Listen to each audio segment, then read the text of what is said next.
आप एक बात पर विश्वास कर लीजिए कि आपको कोई भी सुखी नहीं कर सकता। यदि आपको कोई सुखी कर सकता है तो आप हैं।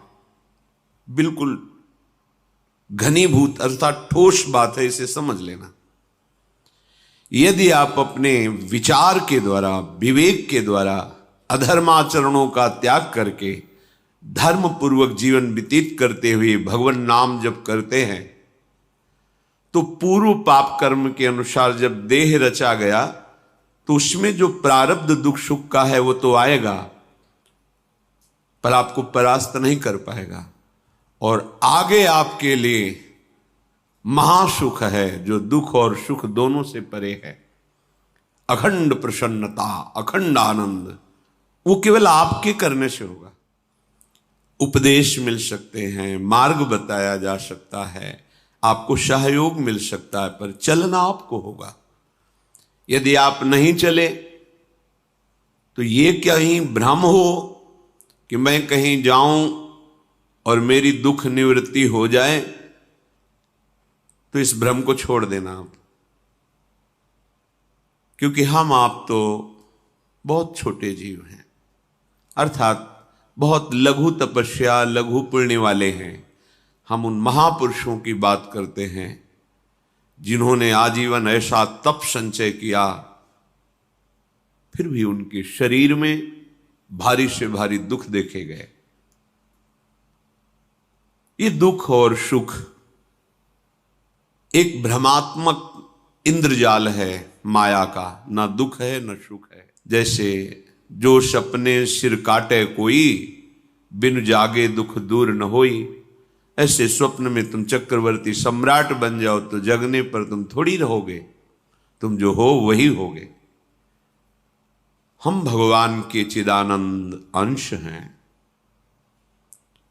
ये भूल कर हम अपने को स्त्री पुरुष, अच्छा बुरा, धनी निर्धन, दुखी सुखी आदि आदि बहुत सा प्रपंच है, इसे हम अपने दिमाग में बैठा लिया है।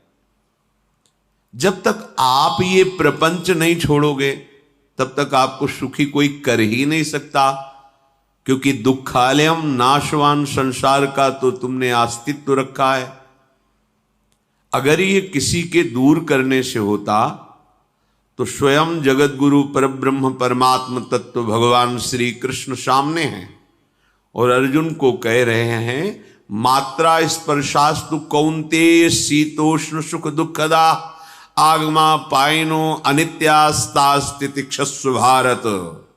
हे भारत, हे अर्जुन, ये आने जाने वाले अनुकूलता प्रतिकूलता, गर्मी शीतलता, अर्थात काम क्रोध लोभ मोह मद मत्सर अपमान निंदा, ये सब ताप अनुकूलता, सम्मान यश कीर्ति धन वैभव, मानी हुई मान्यता, ये सब शीतलता पहुंचाते हैं। ये उष्णता और शीतलता, अनुकूलता और प्रतिकूलता आने जाने वाले हैं। भगवान ये नहीं कह रहे मैं मिटा दूंगा, कह रहे तास तितिक्षस्व भारत। हे अर्जुन, ये तुम्हें सहना होगा। यदि तुम इसे सह गए तो तुम्हारे हृदय में ऐसी स्थिति प्रकट हो जाएगी कि फिर ये स्पर्श भी नहीं कर पाएंगे। सहने से तुम्हारी भक्ति बढ़ेगी, तुम्हारा चिंतन बढ़ेगा, तुम्हारा स्मरण बढ़ेगा, सत्य वस्तु के लिए, सत्य तत्व के लिए तुम सुखी हो जाओगे। बिल्कुल खुली बात। आडंबर नाटक पाखंड इसकी जरूरत नहीं है। प्राकृतिक भोगों में सुख बुद्धि, देहाभिमान, विद्यारूप महत्व कुल धन यौवन अभिमान, यही तुम्हारे दुख का मूल है और ये कोई दूसरा नहीं हटा सकता। ये तुम्हें अपने विवेक सत्संग से प्राप्त हुए विवेक के द्वारा, शास्त्र स्वाध्याय से प्राप्त हुए विवेक के द्वारा इसे तुम्हें त्यागना है। दुख तुम पकड़े हो तो छुड़ा कौन सकता है? छुड़ाना तो आपको ही पड़ेगा। अगर कोई वादा करता है कि मैं आपको दुख रहित कर दूंगा, मुझे आज तक समझ में नहीं आया।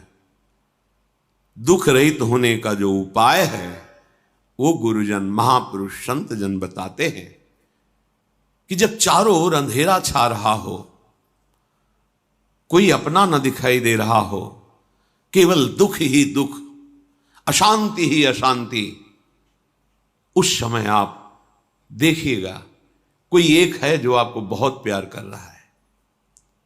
वो हमारे प्रभु हैं। आप जिनकी तरफ पीठ किए हो और जहां दुख है उधर मुख किए हो, वापस घूमो, सन्मुख होइएगा। सन्मुख होए जीव मोहि जबहि, जन्म कोटि अघनाशों तबहि। करोड़ों जन्मों के पाप नष्ट कर देते हैं भगवान। जहां प्रभु की तरफ हुए तो पता चला बहुत जन्मों से बिछुड़ा था, वो मेरे स्वामी मिल गए। भारी से भारी संकट की निवृत्ति के लिए एकमात्र उपाय भगवान श्री हरि का आश्रय, उनके नाम का जप। सत्य मान लीजिए, आडंबर से कुछ नहीं होना। चाहे जितने जंतुर बांध लो, चाहे जितना जो कुछ जादू टोना जो मनावे सो कर लो, बारी मथे घृत होए बरु शिकताते बरु तेल, बिनु हरि भजन न भवतरी यह सिद्धांत अपेल। विनिश्चितम बदामिते नान्यथा वचांस में हरि भजंती। अटल बात है, यदि भजन नहीं करोगे तो तुम्हें कोई सुखी नहीं कर सकता। तात्कालिक आपको ऐसा लग सकता है मेरा काम बन गया, नहीं, वो तत्कालिक है। हमारा काम बनना तो तब होगा जो हमारा आवागमन मिट जाए, सदा सदा के लिए मुझे ऐसी वस्तु प्राप्त हो जाए कि जहां चाह ही खत्म हो। सदा सदा के लिए मुझे ऐसी वस्तु प्राप्त हो जाए कि जहां चाह ही खत्म हो गई, जहां दुख ही खत्म हो गया। वो हमारा स्वरूप है, वो हमारे आराध्य देव हैं। प्रार्थना मान लीजिए, भटकाव से बचिए। ये कलिकाल मलायतन मन कर देख विचार, श्री रघुनाथ नाम बिन नाहिन आन आधार। महापुरुषों ने स्पष्ट कहा है। ये मलायतन मल का आगार है। मल माने कामना, नाना प्रकार की वासना, भ्रष्ट आचरण, छल कपट, दंभ पाखंड, बोलबाला, इसका एकमात्र श्री भगवान का नाम आधार है। जो चाहत है नित्य सुख अरु मन को विश्राम, तो हित ध्रुव हित सो भजत रो पल पल श्यामा श्याम श्यामा श्याम श्यामा श्याम। यदि सच्चिदानंद शाश्वत सुख चाहते हो, जहां से कभी हटना ना पड़े, केवल सुख ही सुख है, आनंद ही आनंद है, और मन का विश्राम चाहते हो कि भाग दौड़ मन की मिट जाए, तो बस प्रेम से बोलते रहो श्यामा श्याम श्यामा श्याम, राधे श्याम, राधा राधा राधा। शोध करके महापुरुषों ने बात कही है। यदि आप भजन नहीं करते तो आप दिमाग में लिख लीजिए, चाहे अपनी नित्य डायरी में लिख लीजिए, जो आप दिनचर्या लिखते हैं। आपको कहीं भी कभी भी कोई भी सुखी नहीं कर सकता। गांठ बांध लीजिए, भटकने की जरूरत नहीं है। और यदि नाम जप करने लगे, धर्माचरण करने लगे, तो तुम आशीर्वाद देने वाले बन जाओगे। सातरति सातरति सा लोकांतारयति। ध्यान दीजिए, वो तर जाता है, वह तर जाता है, वो लोकों को तार देता है। जब पृथ्वी में भयंकर पापाचरण की वृद्धि हुई, असुरों के द्वारा प्रेरित होकर के जहां भी धर्माचरण, नाम कीर्तन, यज्ञ, हवन, होम, ऋषि मुनि विध्वंस कर दो, क्या हुआ? कोई दूसरा दिखाई दिया क्या? नहीं, किसी की सामर्थ्य नहीं थी। सब मिलकर के ब्रह्मा जी के पास गए, जो ईश्वर कोटि के महापुरुष, सबने ब्रह्मा जी से प्रार्थना की।